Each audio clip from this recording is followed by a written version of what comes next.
today. It's like, who we are is not what we do. Who we are is not what we don't do. I was inspired by something from Joseph Campbell this week, but first I want to finish the Listen, O Drop, the poem that we were inspired by, to put that to music and allow ourselves to feel that nourishing, what coming and going, the tide of life. But listen, O drop, he says, give yourself up without regret, and in exchange, gain the ocean. Listen, O drop, bestow upon yourself this honor, and in the arms of the sea, be secure. Who indeed should be so fortunate? An ocean wooing a drop? In God's name, sell and buy at once. Give a drop and take this sea full of pearls. So letting go of this little I, and stepping into the sea of cosmic consciousness, the sea of bliss. And I know sometimes we get into situations in our lives as we roll along, like we might have a clear, distinct idea of what our soul's calling is. And if we do, even if we know what the soul's calling is, sometimes the journey shifts, or how it's going to show up is different. How I thought I was going to get there is not how I got there, or how I got here. And so paying attention to those things and being able to be as flexible as water, as it bends around rocks. If it's going in this direction, it's going to get to the ocean. It's definitely going to get there. How it gets there, it's almost like you can watch the water roll by. It's so relaxing because it's just kind of enjoying where it's going. Sometimes it splashes up against the rocks, and maybe you get sprayed with the mist of it. That might be like the perfume of a lovely soul, somebody you've met, who just shows up in your life and just turns on everything full blast, full speed, and you feel so alive. And when they leave, when they rush by like the water, it's like you're still a little wet with the joy of having come in contact with this amazing person. And it's not even some grandiose thing. I think that's the challenge for many of us, is that you don't have to be doing something huge. Just be fully present where you are with what you have at the moment, and allow your soul qualities to come through, your soul shine, your soul spirit to shine through in every moment. Just think of I'm just thinking of something simple, like you're in a grocery store and you have 5 minutes to grab something before you get someplace else. Sometimes our lives are in a hurry, like rushing water. And you come across a person who works there, and you say, do you know and they know exactly where it is, and they tell you where it is, and when you get there, it's actually, in fact, where it is, which is a nice, refreshing thing. That person, it could be something as simple as that. Who shows up offering what is needed in the moment in a way that is beautiful and powerful? So it doesn't have to be some great big thing. A long time ago, I remember hearing one master teacher speaking and asked a question. I'm going to ask you a question. Who is the most important person in the world? Trick question. Okay, somebody's saying themselves. Who else? Anyone else want to offer the response from this master teacher was, the most important person in the world is the person who is right in front of you at the moment. That's a whole series of definition. It's being present with who is with you in the moment. We never know where our good is going to come from, do we? Or who's going to have that peace. Think of a time, and this has happened more than once, I'm sure, in your life, I know it has for me, where I get a piece of information that I didn't know I needed exactly from the most unlikely source or inspiration ever. I see everybody shaking their heads like, yep, this is it. That person is just showing up as who they are in the moment, and you're present with who is with you in the moment. We always have to trust, like the water, that is bringing us to where we need to be in the moment, whether we like it or not. Get rid of those likes and dislikes. Just try to follow that middle path of, okay, this is uncomfortable, but somehow this is for me in the moment, and following it through. following it through. And I found the easiest way to do that is to allow myself to just be with what is and not get caught up in it or get so upset about it. And to follow along with when it's time to let go of a particular look of a thing and allow it to morph into something else that it needs to be. The art is in paying attention and to keep your hands open to receive. When we try to cling to something that no longer serves us or the whole, it's like fruit that is not picked and eaten and enjoyed. It just falls to the ground. And even then, it does something purposeful. It nourishes the ground, or it nourishes the wildlife around you. I don't know about you, but I've got all this wildlife in my backyard and I quite love it. A couple of new fawns were born this year, so they are just bouncing around. Talk about a metaphor for life too. This is like the 7th generation of the deer family that has been in my backyard since I've been there. I can't believe, first of all, it's been that long. And they all know each other, and it's kind of like they come close to the house and you can literally feed them from your hand. They're just that cool, and I love it. But the thing is, just watching them find their feet. Natalia's with us today. Hi, Natalia, from backstage there. And I would send her videos a couple years ago when the other ones were there. She named them who this and who that, and they just kind of bounce around like, what are we doing, what are we doing? They're finding their feet, they're not running really fast, they're a little wobbly and hobbly and just, they kind of bounce around like pogo sticks. And it's fun to see them explore and find their feet. Next thing you know, they're jumping over the fence with everyone else. But they don't start there. We mustn't expect to start there either, but just kind of go with the flow. They learn the lay of the land, they learn where the feeders are, which trees they can eat. They can eat anything in my yard. I don't plant anything beautiful there anymore. It's kind of futile. It doesn't work. The only thing they don't eat are marigolds, and you can only dress up a lawn so much with marigolds. But my neighbors, they take care of all of that. So my yard is for the animals and for me. But it's watching the evolution of their lives reminds me of, where am I right now? How many times a day or a month or a year do you ask yourself, do you check in? What am I doing? Does this serve my highest purpose? This has been a SoulCall thing from the beginning. Does this serve my highest purpose? And if you don't know, the question might become, what is my highest purpose? What did I say I was doing here? Am I off in the weeds again, or did I get caught up in someone else's thing? Does this all still clearly go together?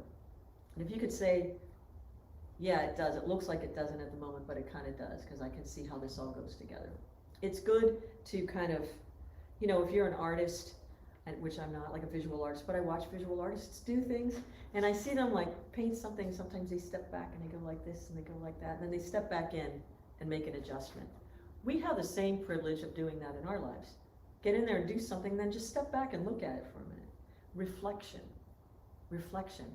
And make sure that if you can see it coming back around to you, like sometimes when we get off track, even if we're way off track and we need to like stop, come back to the middle and grow it out again. It's almost like the song you're gonna hear coming up, Echo of a Prayer.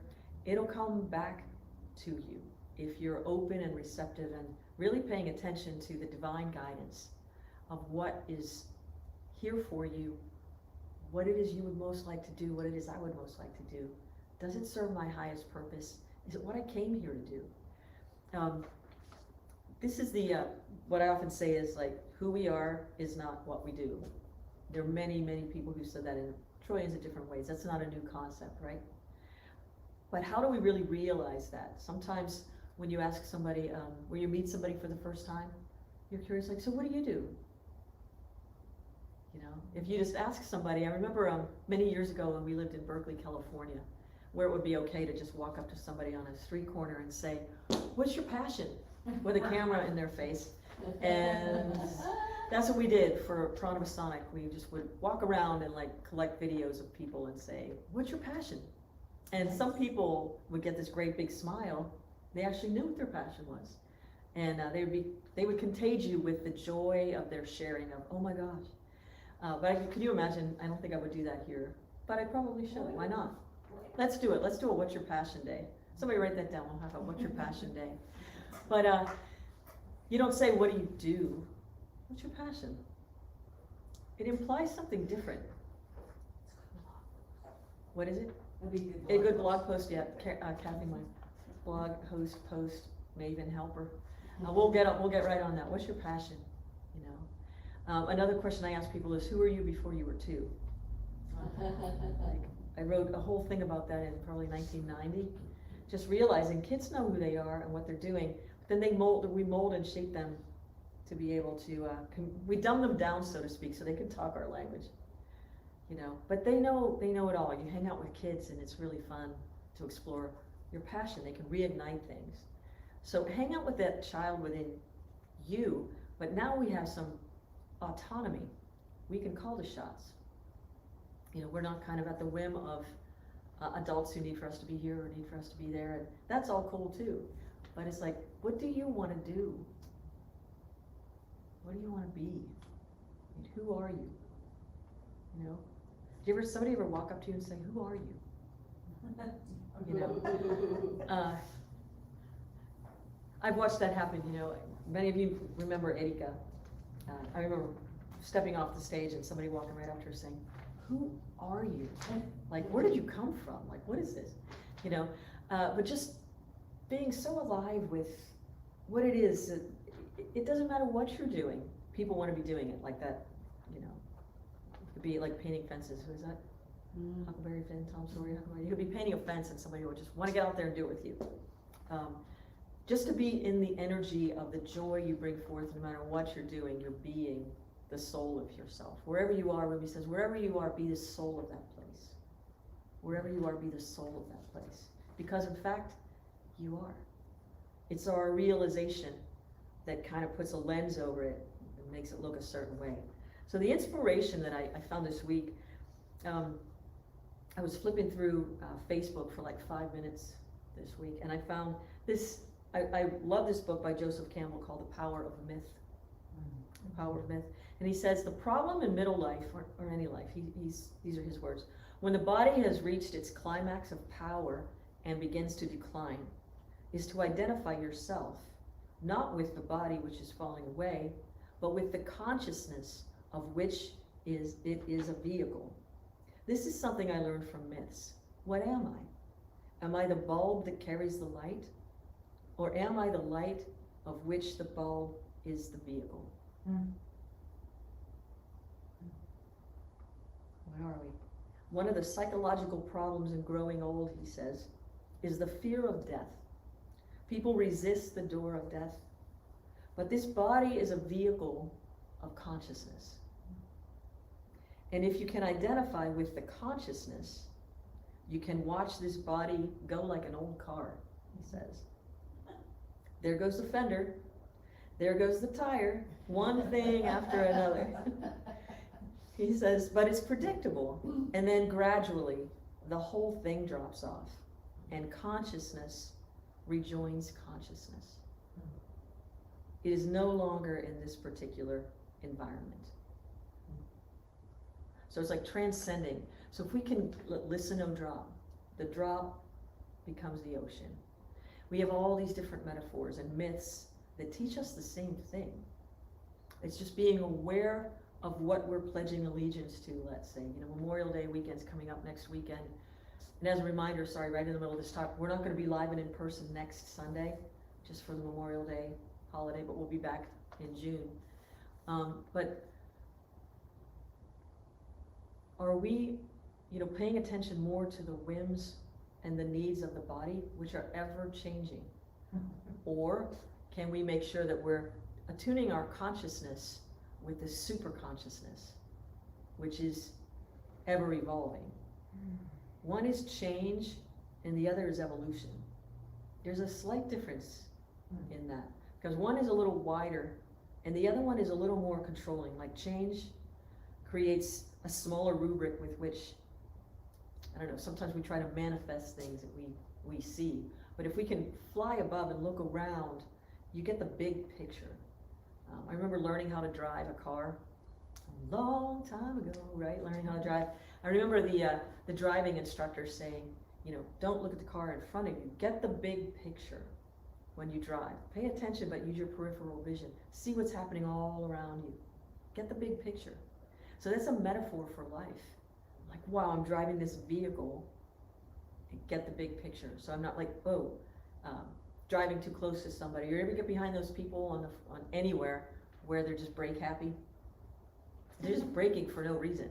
But if you give them some space, you don't have to brake every time they brake. It doesn't become a reaction and a frustration and just, if you know they're gonna do that, just back off and you can create a nice smooth ride for yourself. Sometimes life is like that. Are you too close to something that you're trying to control or make happen too fast? You're not gonna get that car in front of you moving by riding right on it. It's just gonna frustrate.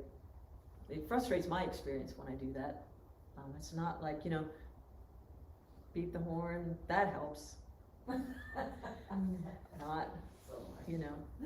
it's like, so allowing ourselves to be present with what is, and somehow, what I started to program myself to do more effectively a long time ago too, was just recognize there's some reason that I'm slowing down here. Something's happening somewhere that I cannot see, that I will be in the right place at the right time, so the wrong place at the wrong time. It knows why it's doing this. I don't, so I'm just gonna go with it. And you can shift gears on consciousness then too, and just get out of that whole time-space continuum we talk about, and just stretch time. Just know that, all right, you know what time I need to be there, infinite, and I'm gonna be 10 minutes early no matter what happens. Play with that, and then let it go. Don't look for clues, oh no, here's a stop, here's a this, just say, no matter what happens, I'm gonna be 10 minutes early, so whatever. And just see how it shows up like that. It's amazing what'll happen. It's amazing what'll happen. Or something will start 10 minutes late. Somehow you'll have your 10 minutes. It'll just show up for you. So just playing with super consciousness instead of the little I consciousness that knows what it knows. Use what you know to allow you to get into super consciousness. So as I've said many, many times, I've just activated my motion detector here on this thing because I use my hands. The best use of your mind is to learn how to get out of the mind. Direct it into the super consciousness, the super conscious will of the infinite that created you. So take some time for yourself every morning. Like my life right now, it's so funny, I started off the beginning of the year with a series of talks called Simplify. Simplify. And sometimes to begin to simplify, it gets busy in order to create a simple life. Sometimes, you buy a new house and it's going to be exactly what you want. You can see the simplification process starting, but you got to renovate first. You got to move things around, and just get it ready for you to relax in. Sometimes that's what happens. Many of us are preparing. I have some gardens in the front. The deer somehow don't eat the things out of the front beds, which I'm grateful for. But I'm getting prepared so that I can just look out and enjoy it all summer long. Like I'm tending. So tend to what needs to be tended to in order to simplify later. Like sometimes it's a new program on your computer. Sometimes it's putting everything into QuickBooks that you used to be doing by hand. I'm trying to think of all these different ways. It's learning, a new software thing to record music, or just whatever it is.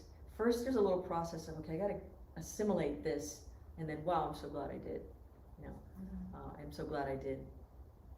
And it creates this confidence that you can trust that you're always being given what you need when you need it. You create this beautiful relationship with the most trusting, loving source anywhere, in the cosmos, on the planet, anywhere. It always has you. It always knows what you need before you even ask. But it's nice when you ask because you put yourself in alignment with it. Or just, not like begging, asking, oh God, please help me. No. Just like a subtle, like, I need a shovel to dig my yard. Whatever you need, it'll show up somehow. And hopefully it's more than a shovel. Like, what do you need? What do you want? Cosmic consciousness. I want the realization that no matter where I am on the planet, no matter what is happening, I am held in the arms of the beloved. And thou art with me always, because there's no separation. It's impossible to be separated from it. I want to remember that always. May it be the first thought I have to something incoming that looks unpleasant. Teach me patience. Patience. The hardest of all the virtues is patient. Be patient with all things. patience of Job, right? Endure it. Just allow for the sacred knowing, especially if you cannot figure out what is going on. That's when it starts to get really good. You know? If you know who you serve, this is a question I ask myself too before I step fully into something. Who am I in service to right now? Does this serve my highest vision? Am I in service to just some human thing, or am I in service to my vision? I always want to be clear about that. And if I feel like this doesn't serve my vision, then I'll move it or shift it. But it's an important question to keep bringing up. And you'll find that when you ask that question, if you're starting to go off the mark, or even before you do, the more in alignment you can stay through meditation or whatever it is that brings you into that oneness vibration with the infinite, where you really feel it, and it's like an echo of a prayer. It will come back to you right when you needed to hear it the most. Like, oh, I almost forgot again. I almost forgot again. So my enthusiasm, my passion is, igniting my own soul in the ways that I do it, to contage you with that super conscious joy that is yours at all times, out of time, in time, and to just get out there and just be, as Yogananda would say, just be like, may all who cross my path catch a whiff of my divine joy. Mm-hmm. Like, be that fragrant flower in the patch, and be the beauty that you are, inside out. Enjoy this song called Echo of a Prayer.